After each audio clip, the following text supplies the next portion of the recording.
I would be targeting the juniors in the audience so that they don't get afraid of reporting transplant biopsies. Now, this is the chart which you need to keep in mind whenever you look at renal biopsies, because several things happen to the allograft after the anastomosis. On the one side here on top, you have the immune-mediated reactions, which could be acute, subclinical, or chronic, T cell or antibody mediated. And on the other side, you have drug toxicity, most notably the CNI toxicity. Grafts are prone to infections, and you could have the polyoma viral nephropathy. And at the same time, you could have recurrent disease as well. And also anything which affects the native kidney, in theory, could affect the allograft. It is for all these reasons that the interpretation of a graft biopsy is so challenging and most interesting. So the special thing about the allograft biopsy is the recognition of rejection, because it is a critical test, a result which needs to be communicated to your physician as soon as possible.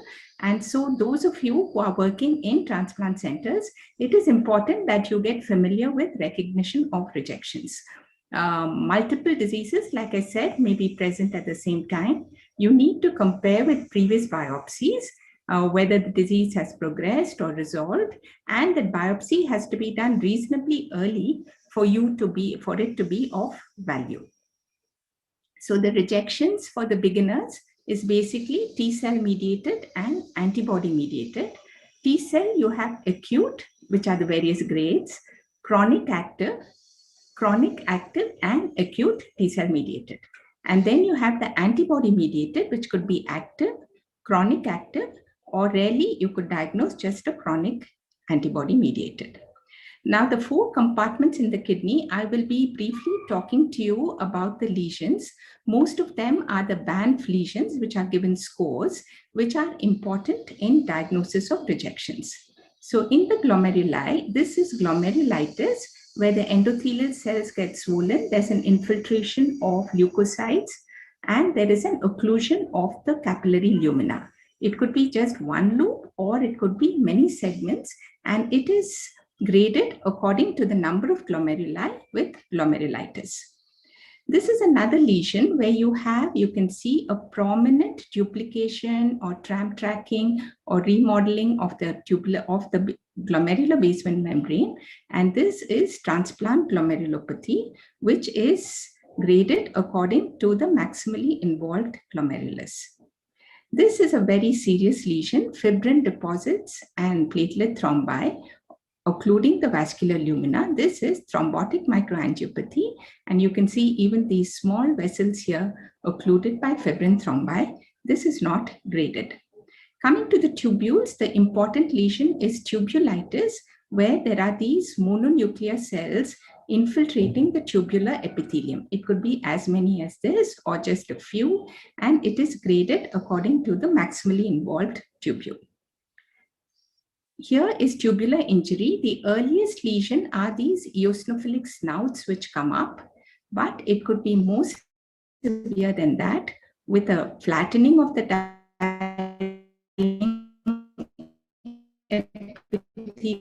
epithelium, granular cast, denudation. This is not. This is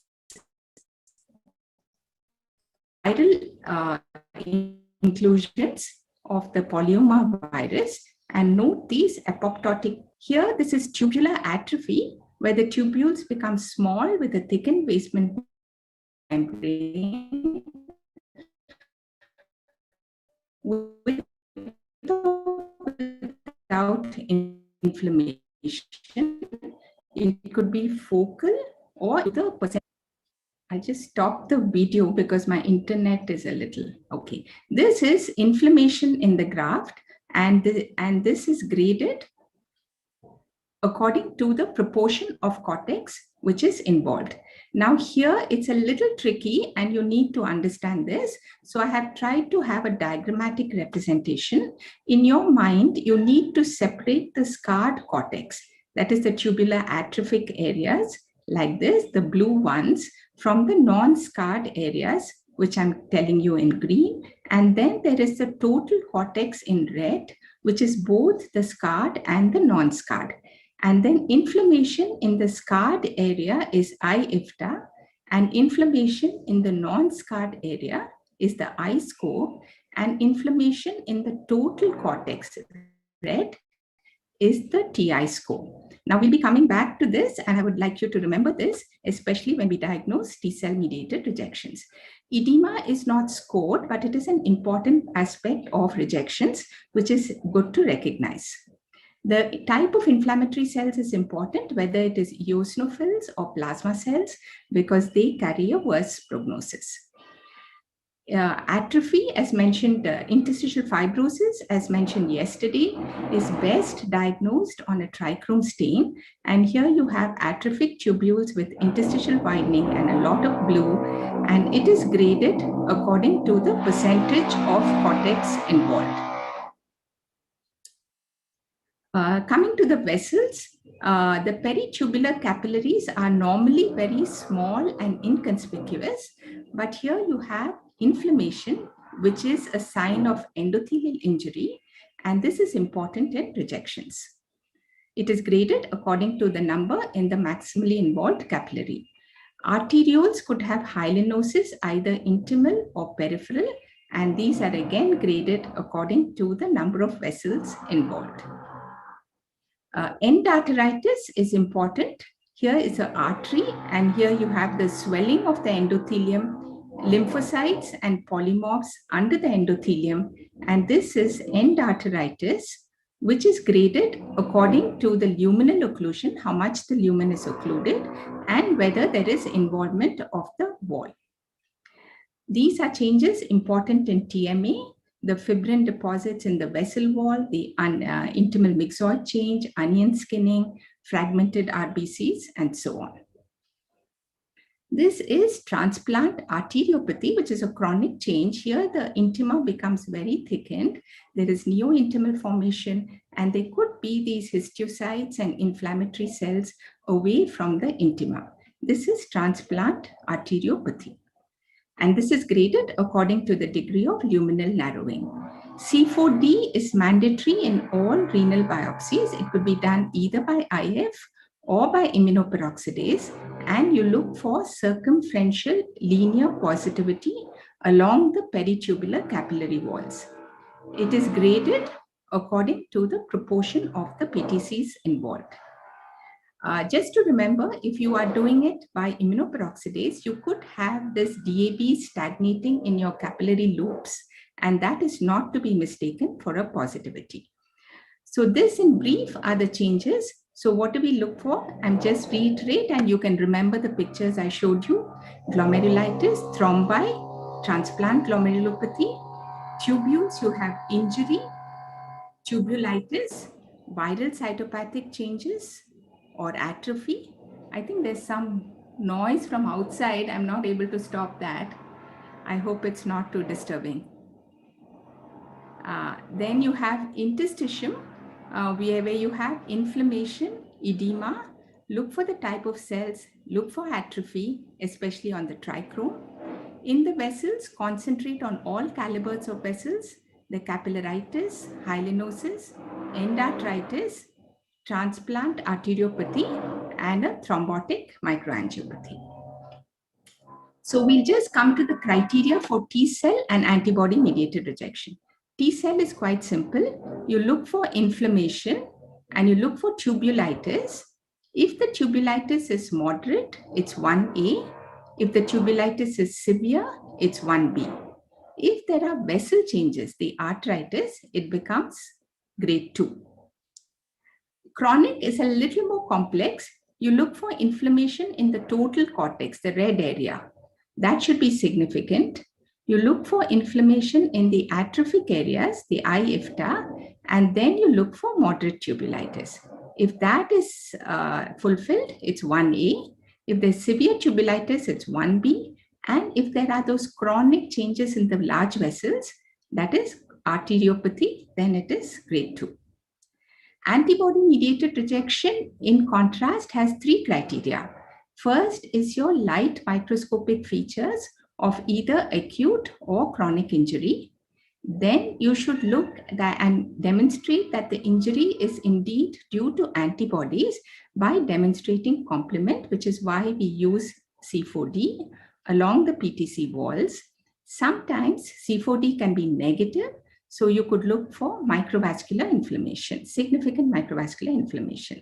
And you could do molecular tests, which I think Dr. Randhawa would be talking to you about. And the third criterion is the DSA.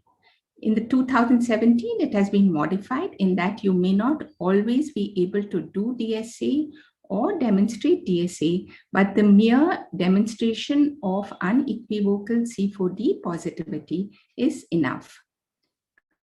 Because C4D is very sensitive and specific. So you just need to have injury and you need to have C4D to give a diagnosis of antibody-mediated rejection. And what are the active changes? The active changes are basically the injury, you must remember, is in the endothelium. So you have endothelium in the glomeruli, so glomerulitis, peritubular capillaritis. In the larger vessels, endarteritis. Then it could cause TMA and sometimes just a tubular injury alone, which is rare.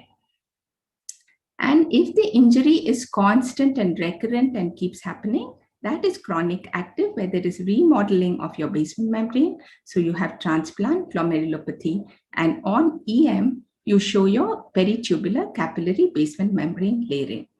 So we have gone through the criteria of rejections, how they look under the microscope, and we know the criteria for diagnosing. So let's quickly go through a couple of cases to see so that you get familiar with it. So this is and these are actual histories which we received. This is a young male, and his creatinine, all the biopsies that we receive are for-cause biopsies. So there's graft dysfunction, and at low power, you must estimate whether there is inflammation. So you can see that there are a lot of blue dots all over the cortex here, and this is the PA stain. So you satisfy yourself that there is significant inflammation. Then you make sure that the inflammation is lymphocytes. Just a minute, I just put off the phone.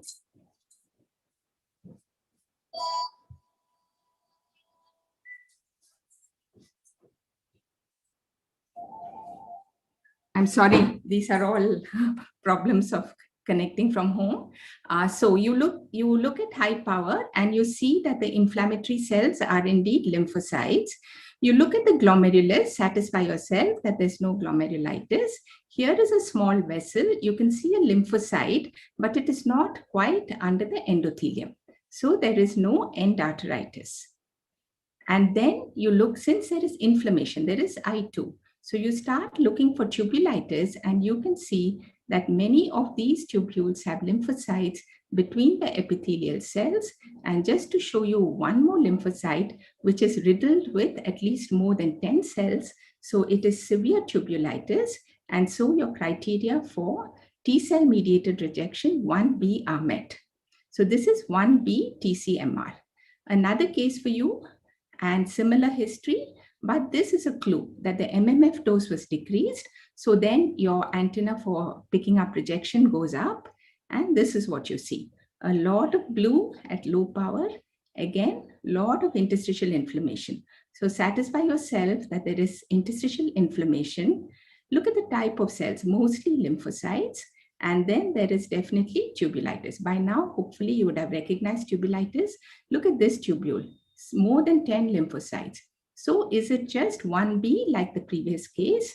But look at the other compartments. Sorry, that's the glomerulus. Closer look at the glomerulus. Quite okay, nothing much happening there. These are the peritubular capillaries, and I have outlined them for you. Hardly any lymphocytes within, so there's no peritubular capillaritis. But there was this one large artery over here. This is a low power, and you zoom into that artery and you find this mural inflammation with virtual occlusion of the lumen. So there's significant endarteritis. So again, that's another closer view of the same. And so from 1B, this becomes 2B because there is significant endarteritis. C4D was negative. Another case, 4 days post-transplant, there was an earlier history of a cross-match positive, which means that you start thinking about antibody-mediated rejection. Here, under low power, not much blue in the interstitium. So then your suspicion for T cell goes down, but the glomeruli look quite abnormal, and there is tubular injury again, which you can appreciate even at this magnification. Note the flattening of the lining epithelium, the granular cast, and this glomerulus has thrombi occluding the lumen. And also did all the, this is tubular injury for you. And so did, note that there are some lymphocytes sort of around the tubule and neutrophils, and I'll show that to you in the next slide. Now, these are the thrombi, and this is thrombotic microangiopathy in all its glory. Sad for the patient, but best diagnosed on the trichrome stain, where you have this red granular deposits. The bright red are the RBCs, and you have some glomerulitis as well. These cells which are around the tubules, if you look at them very closely, most of them are within capillary walls. So this is significant peritubular capillaritis.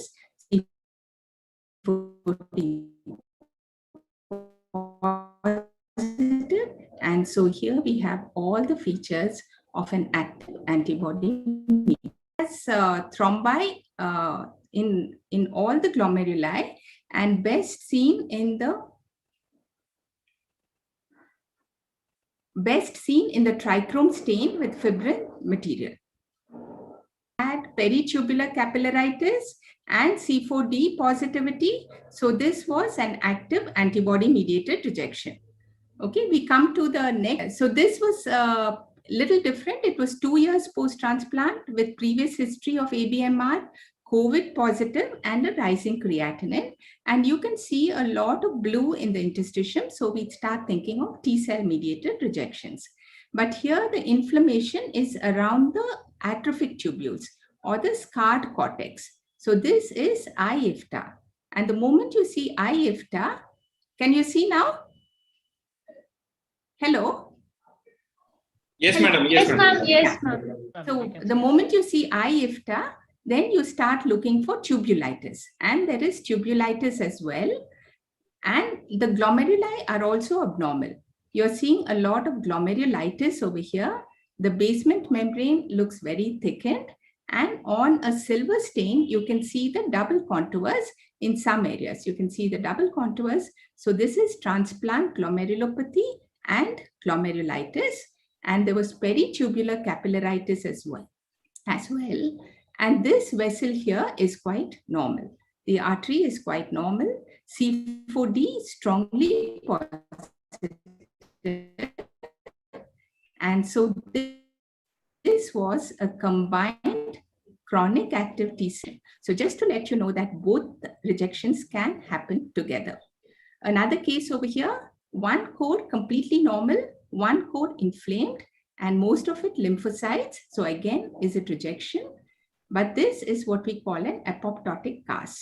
A cast with a lot of apoptotic cells. So you start suspecting virus. You start looking, and lo and behold, here is a good Auli inclusion. This is CMV. And then look once more, and we got one more on the PAS stain. But as a matter of abundant precaution, in the non-scarred, non-inflamed area, a few tubular nuclei looked pale, and we did an SV40, and 4 nuclei were positive. So this was a combined polyoma viral nephropathy and a CMV nephritis. I bring up this case because not all inflammation is rejection. Another one, early post-transplant, again, a blue sort of interstitium, so inflammation. But here you can see a lot of neutrophilic casts. You can see a lot of neutrophilic casts, and the inflammation here is lymphocytes and neutrophils. And here you can see abundant neutrophils within the tubules. So neutrophils within the tubules, within the interstitium is infection unless proved otherwise. And sure enough, this patient had a urine culture positive, and this was infection. Again, not all inflammation is rejection, to look for the type of cells.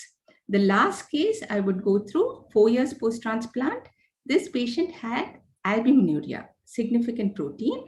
So whenever there's protein, you start thinking of glomerulopathies. But note again, the blue cortex, a lot of inflammation, but this is one glomerulus with a segmental sclerosis. And here you have mesangial widening and mesangial cellularity, a small crescent out there, segmental sclerosis. But because we had inflammation, you look for tubulitis, and there is tubulitis as well. So there's definitely 1A T-cell mediated rejection. But remember, the glomeruli are abnormal. And fortunately, we had tissue for IF as well, and there were significant IgA deposits. So this is one of those cases where you have a dual pathology, a T-cell mediated rejection, and an IgA nephropathy. So with that, I sort of come to the last concluding slide, where I've just gone through some points. So first of all, I think we are clinicians first and then pathologists. So do look at the clinical history and arrive at a tentative diagnosis. If there is immunosuppression which is not given, if the patient has been non-compliant, then think of rejections. If there's been a previous DSA positive, again, think of rejections. If there's albuminuria, think of glomerular disease, and so on. You scan at low power specifically for inflammation and IFTA. It's very, very useful. So don't bypass the low power.